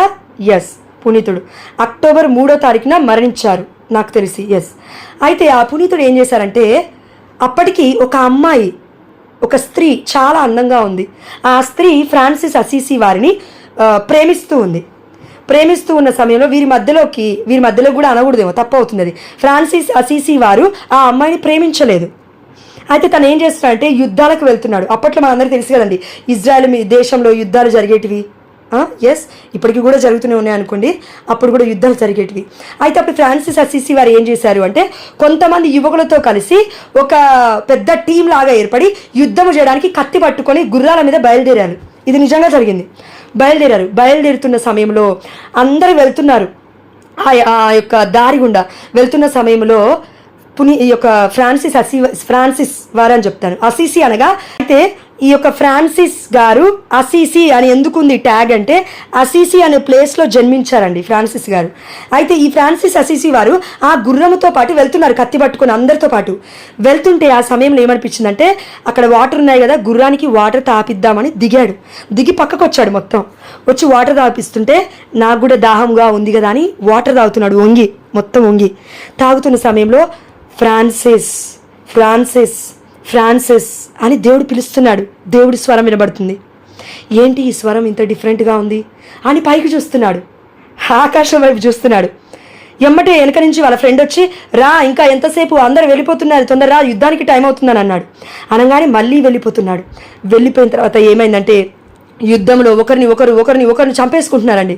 చంపేసుకున్న సమయంలో కత్తెత్తాడు ఫ్రాన్సిస్, ఇంకొకరి మీదికి కత్తెత్తాడు. ఎత్తగానే, ఇదిగో కత్తి పడే ఫ్రాన్సిస్ అన్నాడు. ఎవరు? దేవుడి స్వరం. ఎమ్మటే అక్కడ పడేసి ఎమ్మటే తిరిగి మళ్ళీ అదే గుర్రాన్ని అక్కడే విడిచిపెట్టాడు. గుర్రం మీద కూడా రాలేదు, విడిచిపెట్టి అమ్మ నాన్న దగ్గరికి వచ్చేసాడు. వచ్చేసరికి నాన్న ఏమంటున్నాడు తెలుసా అండి, ఫ్రాన్సిస్ గారి యొక్క నాన్న, తండ్రి, ఎందుకు వచ్చేసావు, ధైర్యం లేదా, పిరికివాడా అని అంటున్నాడు. అమ్మ ఏమందయ్యా, ఎందుకు ఇలా ఉన్నావు, గాయాలు ఏమైనా తగిలాయా, ఏమైనా అంటే, మరి యుద్ధానికి వెళ్ళొచ్చాడు కదండి, ఏమైనా ఆపద ఉందా అనేసి అడుగుతుంటే, లేదమ్మా, నేను ఒక స్వరాన్ని విన్నాను అని చెప్తున్నాడు. తండ్రి పట్టించుకోవట్లేదు మాటలు. తల్లి మాత్రం అంటుంది, భక్తురాలు కదా తల్లి, అంటూ ఉంది, అవునా, స్వరాన్ని విన్నావా, గ్లోరీ టు గాడ్ అనేసి అంటూ ఉంది ఆ తల్లి. అంటే ఇక్కడ చూడండి, ఇప్పుడు మన సౌలు గారు పౌలుగా మారినప్పుడు అండి, దేవుడి కృప చొప్పున మాత్రమే సౌలు గారు దేవుడి యొక్క స్వరాన్ని విన్నాడు. బైబిల్ చదవలేదు సౌలు గారు. అప్పటికి హింసిస్తున్నాడు అందరినీ, క్రైస్తవుల్ని. ఏ బైబిల్ చదవలేదు, ఎలాంటి మంచి కార్యక్రమాలు చేయలేదు, ఎలాంటి దాన ధర్మాలు చేయలేదు, ఎలాంటి 40 రోజుల ఉపవాస దినాలు పాటించలేదు సౌలు గారు. కానీ దేవుడు పౌలుగా మార్చేశాడు. ఎందుకంటే దేవుడి కృప. ఈ కృప కోసం, మన భర్త కోసం ప్రార్థిద్దాం. ఈ కృప, అయ్యా నా భర్త పైన చూపించు, నా భార్య పైన చూపించు, నా కుటుంబ సభ్యుల పైన చూపించు. ఎవరైతే నన్ను బాధ పెడుతున్నారు, ఒకవేళ నువ్వు అనుకుంటున్నామో నన్ను బాధ పెడుతున్నారు వాళ్ళు అని, మేబీ అవతల ఉన్న వ్యక్తి కూడా అనుకుంటుంది కదా, నీ గురించి నా గురించి నన్ను బాధ పెడుతుంది జోష్న, ప్రార్థించు, తప్పులేదు. అయ్యా కృపని చూపించయ్యా కుటుంబం పైన. కుటుంబం కూడా నీ మీదకి తిరిగి వస్తుందంటే, బయట ఉన్న కుటుంబాలు, ఆ కుటుంబం కోసం నువ్వు ప్రార్థించమని అర్థం, బాధపడమని కాదు. కాబట్టి దేవుడు ఏం చెప్తున్నట్టు అండి, మన ఫ్రాన్సిస్ అసీ గారి ద్వారా అతను ప్రేమించలేదు, కానీ ఒక స్త్రీ ప్రేమించిందని చెప్పానా. ఎస్, ఇక్కడ గొప్ప విషయం ఏంటంటే, దేవుడి స్వరాన్ని విన్న ఫ్రాన్సిస్ గారు ఒక దగ్గరికి వెళ్తున్నాడు. ఇంకా వాళ్ళ నాన్నని వాళ్ళ అమ్మని కాదనుకుని వెళ్తున్నాడు. అమ్మో మా అమ్మ వింటుంది, నాన్న వినట్లేడు, ఎలా అనేసి బయటికి వెళ్తున్నాడు. వెళ్ళి ఎక్కడైతే గుర్రం ఆగిందో, ఎక్కడైతే నీళ్లు తాగాడో ఆ ప్రదేశానికి వెళ్ళాడు. వెళ్ళగానే కొంచెం లోపలికి వెళ్ళగానే అక్కడ ఒక స్లీవ ఉంది. స్లీవ పైన యేసయ్య రూపం ఉంది, ప్రతిమ ఉంది, ఇమేజ్ ఉంది, యేసయ్య ఇమేజ్ ఉంది. ఇది ఒప్పుకోవాలి మనం క్యాథలిక్స్. ఎస్, అవును, వచ్చాడు దేవుడు కాబట్టి. అక్కడ ఉంది. అక్కడ క్యాండిల్స్ ఆరిపోయి ఏదో మొత్తము తుప్పు పడిపోయిన కొన్ని క్యాండిల్స్ స్టాండ్స్ ఉన్నాయి, 2-3 కొవ్వొత్తులు పెట్టే స్టాండ్లు ఉన్నాయండి. అవి చూశాడు. చూసి ఏంటిది అని అక్కడ పోయి మోకాల మీద ఉన్నాడు. మోకాల మీద ఉండి ఇలా 2 చేతులు జోడించి తల కిందికి వంగి, అయ్యా నువ్వు ఏం చేయాలనుకుంటున్నావు, నాతో మాట్లాడవా, నాకు అర్థం కావట్లేదు, నువ్వే అని మా అమ్మ చెప్తుంది, నువ్వెవరో కూడా నాకు తెలీదు, నాతో మాట్లాడవా అని అడిగాడండి 3-4 సార్లు. మాట్లాడట్లేడు దేవుడు. తర్వాత అన్నాడు, ఏమన్నానంటే, నాకు ఎలా మాట్లాడాలో తెలీదు, నువ్వెవరో కూడా నాకు తెలియదు, కాబట్టి దయచేసి నువ్వెవరో నాకు చెప్పు, నేను నేర్చుకుంటాను, నేను తెలుసుకుంటాను అన్నాడండి. ఎంత గొప్ప ప్రార్థన అండి. నువ్వెవరో నాకు తెలియదయ్యా. మనం అంటాం క్రీస్తు ఎవరో నాకు తెలుసండి, కానీ క్రీస్తు జీవితం ఉండదు మనలో, క్రీస్తు ప్రేమ ఉండదు మనలో. నేను క్రైస్తవునండి, కానీ నాకు క్రీస్తు ఎవరో తెలియదండి, నిజంగా తెలియదు, మన ప్రవర్తనకి తెలియదండి. అందుకే మనం ఇలా ఉన్నాము. కానీ అతను ఒప్పుకున్నాడండి ఫ్రాన్సిస్ గారు. అయ్యా నువ్వెవరో నాకు తెలియదు, దయచేసి చెప్పవా అని. ఆ సమయంలో స్వరం వినబడింది, చర్చ్ కట్టు, చర్చ్, బిల్డ్ ద చర్చ్ అని ఒక స్వరం వినబడింది. అంటే దేవాలయాన్ని కట్టు అని. షార్ట్కట్గా చెప్తాను, చాలా ఉందండి, చాలా 2 గంటల మూవీ చెప్పలేను కాబట్టి. చర్చ్ కట్టనగానే ఈ ఫ్రాన్సిస్ అసిసి గారు ఏం చేశారంటే మొత్తము ఆ యొక్క ప్లేసెస్ మొత్తం తిరిగాడు. చుట్టూ ఉన్న గ్రామాలు మొత్తం తిరిగి ఒక బండి మీద రాళ్ళని తెచ్చుకుంటూ ఉన్నాడు. అక్కడ ఒక్కొక్క గృహం దగ్గర 2-3 ఇటుక రాళ్ళని, అప్పుడున్న రాళ్ళు ఉంటాయి కదండి బిల్డింగ్ కట్టడానికి, చర్చిని కట్టడానికి, అవన్నీ అడక్కొచ్చుకుంటున్నాడు. చిన్న చిన్న పిల్లలు కూడా, ఇదిగో ఫ్రాన్సిస్ గారా, ఇదిగో ఇది తీసుకోండి, ఈ రాయి తీసుకోండి. ఎంత దయాహృదయమో చిన్నపిల్లలది. వాళ్ళ అమ్మలు నాన్నలు కూడా వెనక్కి కానీ ఏదో పిచ్చివాడు ఏదో చర్చి కడతాడంట, ఇంకేదో కడతాడంట, వద్దు లోపలికి వెళ్దాం పదండి అని పనులు చేసుకుంటూ వాళ్ళు లోపలికి వెళ్తున్నారు. కానీ చిన్న చిన్న పిల్లలు అక్కడున్న రాళ్ళు అప్పట్లో ఉండేటివి కదండి, మన ఇంటి ముందు అన్ని రాళ్ళు ఉండేటివి, ఇలా గోడలాగా, పారిగోడలాగా, అవి తీసుకెళ్ళి పిల్లలు ఇస్తున్నారు. అసీసి గారు ఫ్రాన్సిస్ గారు ఏం చేశారు, తీసుకువెళ్ళి చర్చి కట్టడం ప్రారంభించారు. సగం అయిపోయింది. అనేక మంది వచ్చి సహాయం చేస్తున్నారు. దేవుడు అలా పిలుస్తున్నాడు. అయితే ఒక పెద్ద గురువు వచ్చాడు. అక్కడున్న గురువు వచ్చి, నువ్వు ఎవరి పర్మిషన్ తీసుకొని, ఎవరి సలహా తీసుకొని నువ్వు చర్చి కడుతున్నావు? నీకు తెలుసా, పర్మిషన్ కావాలి కదా, ఎవరైనా నీకు చెప్పాలి, ఒక అధికారి నీకు పర్మిషన్ ఇవ్వాలి, లేకుండా ఎలా కడుతున్నావు? కథోలిక శ్రీసభలో ఇది ఒక రూల్ అండి. నువ్వు ఎక్కడైనా ఏదైనా కట్టాలి అంటే చర్చ్, నాకు దర్శనం వచ్చింది కదా, నాకు కళ వచ్చింది కదా, జోష్నకి పడుకోగానే పెద్ద చర్చ్ కట్టేశాను, దానిపైన నిలబడ్డాను కదా, వెళ్ళి చర్చ్ కడతా అంటే కూలదొస్తాడు దేవుడు. నువ్వు నేను కాదు చర్చి కట్టేది, ఎవరు కట్టాలి? దేవుడి బిడ్డలకి ప్రేరణ కలిగినప్పుడు వాళ్ళకి వెళ్ళి చెప్తే, డిస్కషన్ అవుతే, అది నిజమని తేలితే అప్పుడు చర్చి కట్టాలి. ఎవరు కట్టాలి? పోపు పర్మిషన్ ఇవ్వాలి. చర్చి ఇష్టం వచ్చినట్లుగా నీ ఇల్లు కట్టుకున్నట్టు కట్టుకోవద్దు. అది అనేక జాతి జనులకు దేవాలయం అది. కాబట్టి అనేక జాతి జనులు రావాలంటే పరిశుద్ధమైన ఆలయంగా దాన్ని మార్చాలి, ప్రార్థన చేసి అందరం వెళ్ళి. కాబట్టి ఫ్రాన్సిస్ గారిని ఇలా అడ్డగించారు. ఒక పెద్ద గురువు వచ్చి, యాజకుడు వచ్చి, మరి ఏం చేయాలి అని అడిగాడు ఫ్రాన్సిస్ గారు. అడిగితే అక్కడ రోమ్ నుండి నువ్వు పర్మిషన్ తెచ్చుకోవాలన్నాడు. ఇటలీలో ఉన్న రోమ్కి క్యాపిటల్ ఆఫ్ ఇటలీ ఏంటండి, అది రోమ్. ఆ రోమ్కి వెళ్ళాడు నడుచుకుంటూ అండి. ఈ యొక్క ఫ్రాన్సిస్ గారితో 12 మంది శిష్యుని అప్పటికి ఏర్పరచుకున్నాడు కదా దేవుడి కృప వల్ల. 12 మంది శిష్యులతో వెళ్ళాడు. పర్మిషన్ తెచ్చుకోవడానికి ఎన్ని బాధలు పడ్డారంటే అండి, చాలా టైం పడుతుందని నేను చెప్పలేను, షార్ట్కట్గా చెప్తాను. లోపలికి వెళ్ళాడు. అక్కడ ఉన్న వాళ్ళు 5 వారు కూడా వద్దు, వెళ్ళొద్దు, బట్టలు అన్నారు. ఎవరి దగ్గర పర్మిషన్ ఉంది, నీ దగ్గర, వెళ్ళిపో అన్నారు. అయినా కూడా వాళ్ళ కాళ్ళ ఏలబడి లోపలికి వెళ్ళిపోయి పోపుతో ఒక్కసారి మాట్లాడతాను వాళ్ళ కాళ్ళ ఏలబడ్డాడండి. పడిన తర్వాత పోపు దూరం నుంచి చూస్తున్నాడు. 2 ద్వారాల తర్వాత పోపు ఉన్నాడు. ద్వారాలని ఓపెన్ చేస్తున్నాడు. చూశాడు పోపు. అతన్ని రమ్మనండి అని చెప్తున్నాడు. వెళ్ళి మాట్లాడాడు. అయ్యా నాకు ఇట్లా వచ్చింది, కళ వచ్చింది, మరి ఇలా చర్చి కడుతున్నావు అంటే పోపు గారు ఏమన్నారు తెలుసా? గొప్ప ఆన్సర్, గొప్ప సమాధానం. 2 అర్థాలు చర్చి కట్టడం అంటే. ఇది మనకు అందరికీ తెలియాలండి.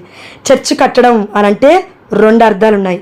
ఒకటి, మామూలుగా చర్చ్ బిల్డ్ చేయడం అంటే బంగ్లా అంటాం కదా, దేవుడి యొక్క దేవాలయం అంటాం కదా, అది ఇటుకలతోనా అప్పుడున్న రాళ్లతోనా దేనితోనే కట్టడం. 2వది, ప్రజల్ని దేవుడిలోకి తీసుకురావడం. ఇప్పుడు మనం అందరం చేస్తుంది ఏంటి? ప్రజల్ని దేవుడిలోకి తీసుకురావడానికి మనం చేస్తున్నాం. ఇది చర్చ్, ఇట్స్ అ చర్చ్. ఇది ఒక దేవాలయము. మన గ్రూప్ కూడా ఒక దేవాలయం. దేవాలయంలో బూతులు మాట్లాడుకోవచ్చా? దేవాలయంలో కొట్టుకొని తన్నుకోవచ్చా? దేవాలయంలో అనకూడని మాటలు అనొచ్చా? దేవాలయంలో నీ ఇష్టం వచ్చినట్లుగా, సారీ అండి, బట్టలు కరెక్ట్గా వేసుకొని వెళ్ళాలి కదా, బట్టలు విప్పినట్టుగా మాట్లాడకూడదు, తప్పది, సారీ, దేవుడు చెప్తున్నాడు. ఎస్. కాబట్టి ఇది ఇప్పటివరకు నేను ఎందుకు తీసుకొచ్చానంటే, దేవాలయం అంటే 2 విషయాలు ఉన్నాయండి.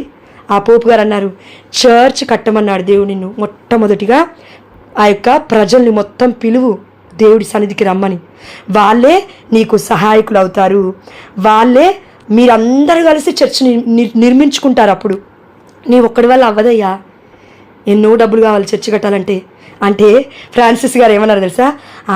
నేను ప్రొవైడర్ని కాదు, నేను ప్రొవైడ్ చేయలేను, దేవుడి స్వరాన్ని విన్నాను, నేను వచ్చాను, my God is my provider అంటున్నాడు. దేవుడు సమకూరుస్తాడు నాకు, నాకేంటి తండ్రి వారా అని అంటున్నాడు. మెచ్చుకున్నాడు పోపు ఆ మాటలిని. ఫ్రాన్సిస్ గారిని చూసి, ఒకప్పుడు నాకు కళ వచ్చింది, నీ ప్లేస్లో ఉన్నాను, అందుకే నీకు పర్మిషన్ ఇస్తున్నాను పో అని అన్నాడు.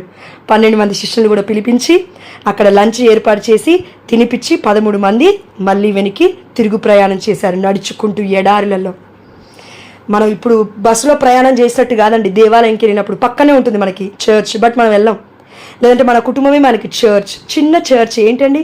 నీ భర్తకి నీకు మధ్య శాంతి సమాధానమే చర్చ్. కరెక్ట్ చెప్పాలంటే దేవాలయము, దేవుడి నిలయము, దేవుడు నివసించాలి అక్కడ. నీ హృదయము దేవాలయము, నీ భార్య భర్త దేవాలయము, మీ దేహాలు దేవాలయాలు. మరి అలాంటప్పుడు మన దేహాన్ని కుళ్ళబొరుచుకుంటే అపవిత్రమైన మాటల ద్వారా దేవుడు ఎంత బాధపడతాడు కదండి. ఎస్, దేవాలయాన్ని కొట్టేస్తున్నావు, దేవాలయాన్ని కూలగొట్టేస్తున్నాము, దేవాలయాన్ని హింసిస్తున్నాం మనము. ఆనాడు సౌలు గారు కాదండి హింసించింది క్రైస్తవాన్ని, మనమే, ఇప్పుడు మనమే. కాబట్టి దయచేసి దేవుడు చెప్తున్నాడండి, మనది చర్చ్. ఇది మళ్ళీ బయట వాళ్ళకి ఇది చర్చ్ అని చెప్పకండి. ఇప్పుడు ఇట్లా వాక్యం అర్థం చేసుకుంటే ఇది చర్చ్. మనం తప్పకుండా దేవాలయానికి వెళ్ళాలి. కానీ ఈ చర్చ్లో ఎందుకమ్మా బాధలు, ఎందుకమ్మా అవమానాలు? దయచేసి అండి మిమ్మల్ని చేతులెత్తి నమస్కరిస్తూ అడుగుతున్నాను, ఏదన్నా మీకు మనసులో బాధ ఉంటే ప్రేయర్ చేసుకోండి అంతే. ఒకరు చెప్పేసి ఇంకో ఇద్దరు చెప్పేసి ఇంకొకరు ముగ్గురు చెప్పేస్తే ఆ ముగ్గురు ఇంకెవరికో కాల్ చేస్తే ఎలా ఉంటుంది తెలుసా? రోత అయిపోతుంది అది. సారీ అండి. పంది ఎక్కడికి వెళ్తుందండి? ముత్యాల దగ్గర పెడితే దాన్ని ఏం చేస్తుంది? వెళ్ళి అదే బురదలో పడుతుంది. అట్లనే ఉన్నాయి మన బ్రతుకులు ఈ రోజులలో, నాతో సహా. వద్దండి, వాక్యం విన్నాం, ముత్యాల వంటి వాక్యాలు రోజు వింటున్నాం, మన దగ్గరికే మన వద్దకే వస్తుంది వాక్యము. ఇప్పటికీ కూడా మళ్ళీ పందిలాగా పోయి మళ్ళీ నేను మురికి దాంట్లోనే మునుగుతా అంటే, మురికి అంటే ఏంటండి? ధన వ్యామోహము, కోపము, ద్వేషము, అసూయ, అమర్యాదగా మాట్లాడడం, ప్రార్థనలో కూడా ఒకరిని కించపరిచినట్లుగా చేయడము. ప్రార్థన కూడా పరిశుద్ధాత్మ ప్రేరణ మొదట్లో ఉండదనుకోండి, అడుగుతాం మనం, కరెక్టే అండి. అలాని ముందుకి రాకుండా ఉండొద్దు ప్రార్థన చేయడానికి, అందరం ముందుకు రావాలి. కానీ ప్రార్థన, నేను ఒక భార్య భర్తని అడిగాను, అక్క ఏమైందక్క మీ భర్త ప్రార్థన చేస్తున్నాడా అంటే, ఆ అక్క ఏం చెప్పింది తెలుసా అండి? బాధపడింది. అమ్మ, నా భర్త మా అన్నని మా తమ్ముని తిడుతున్నాడా మా ప్రార్థనలో, ఈ ప్రార్థన దేవుడు అంగీకరిస్తాడా? శపిస్తున్నాడమ్మా ప్రార్థనలో అని అంటుంది. నేను అన్నాను, అక్క ఎందుకు భయపడుతున్నావే? భయపడద్దు అట్లా. దేవుడు ఏమైనా గుడ్డోడా? దేవుడికి ఏమైనా మనసు లేదా? ఎలా చేస్తున్నావు ప్రార్థన? నువ్వు ఏది విత్తుతావో అదే కోస్తావు. అలా నీ మీదకి వస్తుందని భయపడకక్క. నీ భర్త ప్రార్థన చేయగానే ఏదైతే తప్పులున్నాయో నువ్వు ఎత్తిపట్టి ప్రార్థించు. మళ్ళా, అయ్యా నా భర్తకి నువ్వంటే కరెక్ట్గా తెలీదు, దయచేసి మన్నించి నీ కృపని చూపించయ్యా అని అడుగక్క. ఏం కాదని అన్నాను. నేను చెప్పనండి పేరు, ఎందుకంటే దాన్ని కూడా బ్లేమ్ చేసే అవకాశం ఉంది. కాబట్టి దయచేసి ఇద్దరు లేక ముగ్గురు ఎక్కడుంటే అక్కడ ప్రార్థన వింటాడు దేవుడు. కానీ ఎక్కడైతే 2 లేక 3 కొప్పులు కలుస్తాయో అక్కడ కుంపటే. నిజం ఇది. మీరు ఒప్పుకున్నా ఒప్పుకుపోయినా. అదేవిధంగా పురుషులేం సాధారణంగా అనుకోకండి, రగిలిస్తున్నారు ఈ రోజులలో. ఒక్కటి చెప్తారు, స్త్రీతో కాదండి, పురుషులకి స్త్రీలతో అంతగనంగా మాట్లాడాల్సిన అవసరం ఏముంది? దేవుడు లేడా మీ పక్కన? స్త్రీలకి పురుషులతో మాట్లాడాల్సిన అంత అవసరం ఏంటమ్మా? దేవుడు లేడా నీకు? దేవుడి యొక్క నిలయం లేదా నీ ఊర్లో? ఎక్కడికి వెళ్ళి మాట్లాడుతున్నావు? ఫోన్లు ఆపేయి కొన్ని రోజులు, ఫోన్లు మాట్లాడడం బంద్ చేయి, ప్రార్థనలో ఉండు. ఫోన్ ఇచ్చింది దేవుడు నీకు ఎందుకు? ఇది ఒక భారము నీకు. కరెక్ట్గా చెప్పాలంటే భారం అంటున్నారు కాదండి, అదేంటి తెలుసా? పాప భారము. ఫోన్ కూడా భారమే. ఎందుకంటే ఫోన్లో వినకూడని వింటున్నావు, చూడకూడని చూస్తున్నావు, చేయకూడని పనులు చేస్తున్నావు. అందుకే భారం అయిపోయింది నీ బ్రతుకంతా. ఫోన్ ద్వారా నువ్వు చేస్తున్న ప్రతి పని ద్వారా, ప్రతి పనిలో దేవుడిని వెతకమని దేవుడు చెప్తున్నాడండి, బూతులు వెతకమని చెప్పట్లేడు దేవుడు. కాబట్టి దయచేసి వాక్యాన్ని ముగిస్తూ ఉన్నాను. అయితే చివరిగా అండి, ఫ్రాన్సిస్ వారు, ఆ స్త్రీ ఎవరైతే ఫ్రాన్సిస్ వారిని ప్రేమించిందో ఆ స్త్రీని పెళ్లి చేసుకోలేదు, ప్రేమించలేదు. ఏమయ్యాడు దాని తర్వాత అంటే, ఇదిగో గొప్ప దేవుడి భక్తుడిగా మారిపోయాడు. ఆ భక్తిని చూసి 5,000 మంది మారారండి. ఒక్క చిన్న చర్చ్ కట్టడానికి అడుగు వేసిన ఫ్రాన్సిస్ గారి యొక్క అడుగుబాట్లలో, అంటే దేవుడిని ఫాలో అయిన వాళ్ళు ఎంతమంది అంటే 5,000 మంది. ఒక్కడే, కానీ 5,000 మందిని దేవుడు చేశాడు.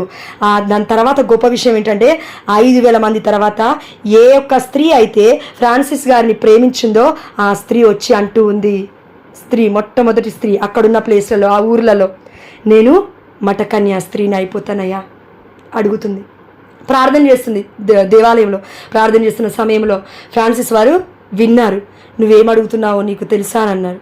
నాకు తెలుసు. నీకోసం, నీ యొక్క ఆలోచనల కోసం కాదు. ప్రేమిస్తావా దేవుణ్ణి? ప్రేమిస్తానయ్యా. అన్నీ పరిత్యజిస్తావా? పరిత్యజిస్తానయ్యా. ఈ లోక పాపాలను విడిచిపెడతావా? వ్యామోహాలను విడిచిపెడతావా? విడిచిపెడతానయ్యా. నీ సంపూర్ణమైన హృదయంతో ఒప్పుకుంటావా? దేవుడి దగ్గరే నేను ఉంటానని ఎవరొచ్చినా కూడా అంటే ఒప్పుకుంటానయ్యా. ఇదండి దేవుడికి కావాల్సింది. మనం ఎలా ఉంటామంటే, సారీ అండి, మనం ఎలా ఉన్నామంటే, నాతో సహా నలుగురు పొగుడుతున్నారంటే ప్రార్థిస్తాం.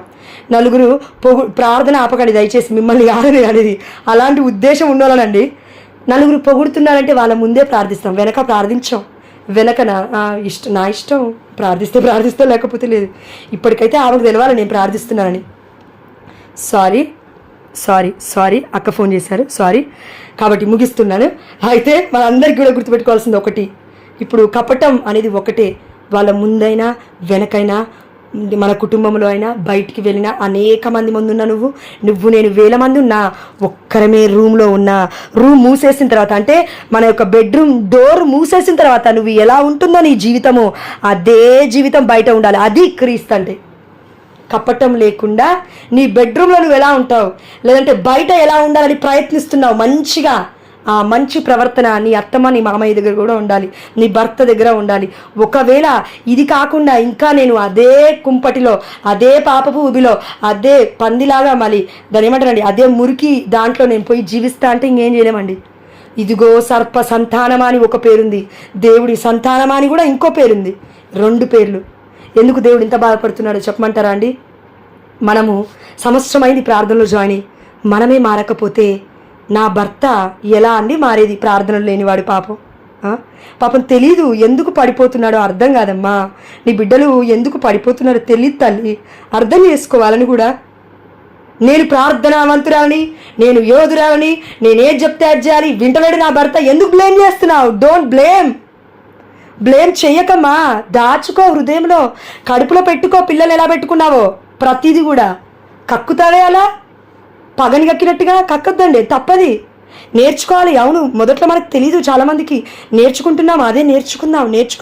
ఎందుకంటే అండి, ఫర్ ఎగ్జాంపుల్ ఒకరికి నేను ఫోన్ చేసి ఇలా చెప్పాను, ఏమనంటే, అక్క నా భర్త వ్యసనపరుడక్క, తాగుబోతక్క, ఇదక్క అదక్క, తిరుగుతున్నాడక్క. నువ్వు ఎన్నిసార్లు చెప్తావు అక్కకి? 10 సార్లు చెప్పుంటావా ప్రార్థన కోసం? ఇదే నోటితో ప్రార్థన చేస్తున్నావు, ఇదే నోటితో పలుకుతున్నావు. ఆ అక్క ప్రార్థన చేస్తుందమ్మా, నువ్వు విశ్వసించట్లేవు, మళ్ళీ ఏం చేస్తున్నావు? అదే రిపీట్ చేస్తున్నావు. ఇప్పుడు ఏమవుతుంది? నువ్వు ప్రార్థించిన నోటితోనే పలుకుతున్నావు కాబట్టి దేవుడు దీనికంటే ముందుగా అదే చేస్తాడు. ఏది? నెగిటివ్ మాటలే చేస్తాడు. నువ్వు మారట్లేవు కానీ నీ భర్త మారమంటావేంటి తల్లి? క్రీస్తు వచ్చి ఏమన్నాడండి? ఇదిగో ఈ ప్రపంచం మొత్తం మారాలన్నాడా? నా ప్రేమతో మారుస్తాను అన్నాడు. చాలా అర్థం ఉంది వాక్యాలకి. ఎక్కడా కూడా యేసయ్య వ్యభిచార స్త్రీ దగ్గరికి వెళ్ళి ఏమన్నాడు తెలుసా అండి? అమ్మా వారందరూ ఎక్కడా, ఎవరు నీకు శిక్ష విధింపలేదా అని ప్రశ్నించాడు. లేదు ప్రభు అని ఆమె సమాధానం ఇచ్చెను. అందుకు యేసు, నేనును నీకు శిక్ష విధింపను. ఎందుకన్నాడు ఈ మాట? నేనును అని. నేను అనొచ్చుగా, నేనును ఎందుకన్నాడు? ఈ లోకాధిపతిని నేను, సర్వలోకాధికారిని నేను, తీర్పరిని నేను, నా తండ్రి అన్నిటి మీద నాకు అధికారాన్ని ఇచ్చాడు. నేను చేయనమ్మా, నేను యాక్చువల్ చేయాల్సింది నిన్ను, ఇలా అవమానపడాల్సింది నేను, ఇలా నిన్ను రోడ్డు మీదకి తీసుకురావాల్సింది నేను. కానీ ఈ ప్రజలు ఏందనుకుంటున్నారంటే నేనే నీతిమంతుని, నేనే ఇదిగో దైవ భక్తుల్ని అనుకొని నిన్ను నన్ను పాప ఊబిలో చూస్తూ, వామ్మో ఈమెను పట్టుకోకూడదు, పాపమే సోకుతుంది మనకని గొప్ప నీతిమంతులుగా బ్రతుకుతున్నారమ్మా యాక్టింగ్లో. అందుకే అమ్మా ఇప్పుడు నేనేమంటున్నా అంటే, అమ్మా మళ్ళీ నీవు పాపము చేయకము. ఇదండి ప్రేమ అంటే, క్రీస్తు ప్రేమ అంటే ఇది. ఒకరి గురించి మాట్లాడే ముందు, అమ్మా ఇందాల అక్క చెప్పింది కదండి, ఒక్కరి మీద ఏలు ఇలా పెట్టినప్పుడు 4 ఏళ్ళు మన వైపు చూపిస్తాయి. ఇంకొకటి, నీ కంటిలో దూలాన్ని పెట్టుకొని నీ పొరుగు వారిలో, అంటే నీ అన్నదమ్ములలో, ఇంకెవరైనా కావండి కుటుంబ సభ్యులో, వాళ్ళలో ఉన్న ఇసుకమంతా అలుసుని ఎస్ అక్క థ్యాంక్ యూ, అది దాన్ని ఎలా చూస్తున్నావు అని బాధపడుతున్నాండి. కాబట్టి దయచేసి ఇలా ఉందాము, నాతో సహా అండి. దేవుడు మాట్లాడాడు నాతో సహా. నిర్మలక్క మాట్లాడేటప్పుడు ఆల్రెడీ దేవుడు నాతో మాట్లాడేశాడు. I got a solution for that. So ఎప్పుడైతే మనం శాంతి స్థాపకులు ధన్యులు అని వాక్యం సెలవిస్తుంది. కాబట్టి 9:20 కావస్తుంది, నేను ముగిస్తాను. పరిశుద్ధుడా ప్రేమగలిగిన తండ్రి, పునీత ఫ్రాన్సిస్ అసీసి వారు ఏ విధంగా అయితే మొట్టమొదటిగా ఈ ప్రపంచంలో ఉన్న ఎంతోమందిని చంపాలని గుర్రాల మీద వెళ్తూ ఉన్నాడు తండ్రి. మేము కూడా ఇగో గుర్రాల మీద అంటే అధికారాన్ని మేము పట్టుకుంటూ ఉన్నాము. నేను చెప్తే నా భర్త వినాలి, నేను చెప్తే నా బిడ్డలు వినాలి, నేను చెప్తే వీళ్ళు వినాలి, నేను చెప్తే వాళ్ళు వినాలి, వాళ్ళందరూ కాదు పొరుగోళ్ళు కూడా వినాలి, పక్కింటోళ్ళు కూడా వినాలి. నువ్వు కనకపోయినా అంత ఎందుకు డిమాండ్? వాళ్ళే నీ మీదకి తిరగబడితే ఊరుకుంటావా? కాబట్టి అయ్యా ఈ దృక్పథంతో మమ్మల్ని అందరినీ దీవించయ్యా. ఈ మనస్సు కేవలం ఇది క్రీస్తు మనస్తత్వం, ఇది అస్సలే మాది కాదు. ఇది నీకు తెలుసు నాయన. మత్తయి 7వ అధ్యాయం 12వ వచనంలో ఇతరులు నీకేమి చెయ్యవలనని నువ్వు కోరుతున్నావో దాన్ని ముందుగా నువ్వు వారికి చెయ్యి. ప్రేమ వస్తుంది, ఆప్యాయత వస్తుంది. మొట్టమొదటి కన్నీరు వస్తుందండి, తప్పు లేదు. దాని తర్వాత తప్పక కన్నీరు ఎక్కడైతే కార్చామో దానికి 2 అంతలుగా, 7 అంతలుగా, 10 అంతలుగా, 100 రెట్లుగా నా దేవుడు ఆశీర్వాదాన్ని ఇస్తాడు. ఆమేన్, హల్లెలూయా. అయ్యా నీలో మేము ఉన్నాం. క్రీస్తు వలె మేము జీవించుటకు మాకు శక్తి సరిపోదని కూడా నీకు తెలుసు.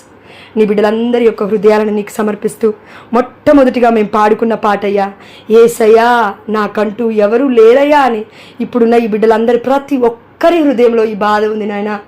కానీ మమ్మల్ని మేము గాయపరుచుకుంటున్నాము. ఎదుటి వారిని గాయపరచడమే కాదు, మమ్మల్ని కూడా మేము గాయపరుచుకోకుండా అయ్యా నువ్వు చెప్పింది ఒక్కటే, ప్రేమించమ్మా, క్షమించి ప్రేమించమ్మా, క్షమించి మర్చిపోకు.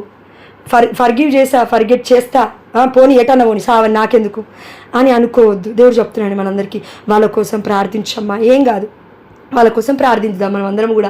అయ్యా ఇప్పుడు జాయిన్ అయిన ఈ బిడ్డలందరిలో మాకు ఒకవేళ శత్రువులుగా ఉన్నారో లేరో నాకైతే తెలియదు, కానీ యేసయ్య నీకు తెలుసునైనా బిడ్డలు ఎవరి మనసులో ఏ బాధ పెట్టుకున్నారో వారందరినీ కూడా మన్నించండి, మమ్మల్ని అందరినీ కూడా మన్నించండి. మమ్మల్ని ఎవరైతే శత్రువులు అనుకుంటున్నారో ఆ బిడ్డలందరినీ మన్నించయ్యా. అయ్యా వ్యభిచారపు స్త్రీతో నువ్వు అన్నావు, అమ్మా ఇదిగో నువ్వు వారందరూ ఎక్కడ అంటున్నావు తండ్రి. అయ్యా నేను నీకు శిక్ష విధించనంటున్నావు అయ్యా. అయ్యా పాపపు చేయక అంటున్నావు. ఈ క్షణం మర్చిపోండి అంది నా దేవుడు నన్ను క్షమించాడు. మర్చిపోండి, హ్యాపీగా ఉండండి, టెన్షన్ పడకండి, అలజడి తీసేయండి హృదయం నుంచి. అయ్యా దయచేసి మా హృదయం నుంచి అలజడి తీసేసావని నేను విశ్వసిస్తున్నాను తండ్రి. అందుని బట్టి నీకు వేలాది వందనాలు చెల్లిస్తూ మళ్ళా పాపము చేయకుండా ఉండుటకు పరిశుద్ధాత్మ అనుగ్రహాన్ని, అయా నీ కరుణగలిగిన హస్తాన్ని మాపై, మా బిడ్డలపై, ఈ బిడ్డలందరిపైన తండ్రి యేసు రక్తములో దేవా మమ్మల్ని, మా శరీరాలను దేవా కడిగి శుద్ధీకరించిన తండ్రి నీ బిడ్డలుగా మార్చుకున్నావు యేసయ్య. అయ్యా ఇదిగో మారబడిన ఈ హృదయాలు, మార్చబడిన ఈ యొక్క దేహాలను తండ్రి నిన్ను మహిమపరిచే విధంగా మమ్మల్ని దినదినమున తండ్రి అయ్యా ఇదిగో నా తండ్రి దిగజారిపోకుండా నాయన అనేకులకు ఆశ్చర్యకరంగా మమ్మల్ని లేవనెత్త బోతునలకు నీకు స్తోత్రం యేసయ్య. ఒక్కొక్క బిడ్డ 1000 మందితో సమానము. We should obey, we should believe. మనం ప్రతి ఒక్కరం విశ్వసించాలంటున్నాడు దేవుడు. నేను ఒక్కనే అనుకోకు, ఒక్కరము 1000 మందితో సమానము. దేవుడి బలము మనతో ఉంది కాబట్టి విశ్వసించి మనం అందరం ప్రార్థిస్తున్నాం. కాబట్టి దేవుడు అంత గొప్ప శక్తిని మనందరికీ ఇచ్చునుగాక. ఆమేన్, హల్లెలూయా. యేసు నామములో, యేసు బలము చేత మనం అందరము నింపబడిదుముగాక. ఆమేన్, హల్లెలూయా. అయ్యా నీ బలాన్ని, అయ్యా ఇదిగోన తండ్రి నీ ప్రేమను, నీ అనుగ్రహాన్ని, నీ కృపను, నీ కనికరాన్ని, నీ కరుణను నా తండ్రి అయ్యా నీ యొక్క దయగలిగిన హృదయాన్ని తండ్రి మా అందరికీ దాయిచ్చమని. అయ్యా మేము మరలా పాపను పడకుండా ఉండుటకు మాకు ఆల్రెడీ మీరు శక్తినిచ్చారు. మళ్ళా పడిపోయి అమ్మో నాకు అర్థమవుతలే, నాకు ఇలాంటివి కాదు నా తండ్రి, తప్పు. మళ్ళా పడకు పాపంలో, అడుగు దేవుని తప్పక. ఇప్పుడు ఈ క్షణం అయిపోయిన తర్వాత 2 నిమిషాల నుంచి 5 నిమిషాలు మెడిటేట్ చేసుకోండి. ఇప్పటివరకు దేవుడు ఏం మాట్లాడాడు మళ్ళీ మెమరైజ్ చేసుకోండి. పడక మీద పడుకున్నప్పుడు వ్యర్థమైన ఆలోచనలు వద్దు. టీవీ సీరియల్స్ చూసి పక్క పెట్టు. రేపేం జరగబోతుందో టీవీ సీరియల్ రేపు పొద్దున్నే ఓపెన్ చేసుకోండి. నో, పక్క పెట్టేసేయి. రేపొద్దున నా హస్బెండ్ ఎలా టార్చర్ చేయాలి, నా భార్యతో ఎలా మాట్లాడాలి, వాళ్ళతో ఎలా మాట్లాడిపించాలి, నువ్వు మాట్లాడు. దేవుడితో నువ్వు మాట్లాడు ప్రియమైన బిడ్డ. అవన్నీ పక్కకు పెట్టు. అయ్యా నేను నీతో మాట్లాడాలి, నువ్వు నాతో మాట్లాడాలి నా తండ్రి. మమ్మల్ని మార్చుకో యేసయ్య.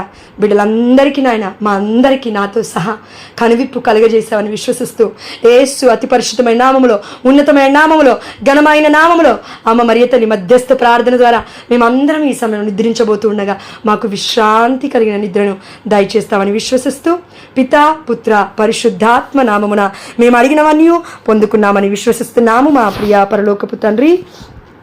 ఆమేన్, ఆమేన్.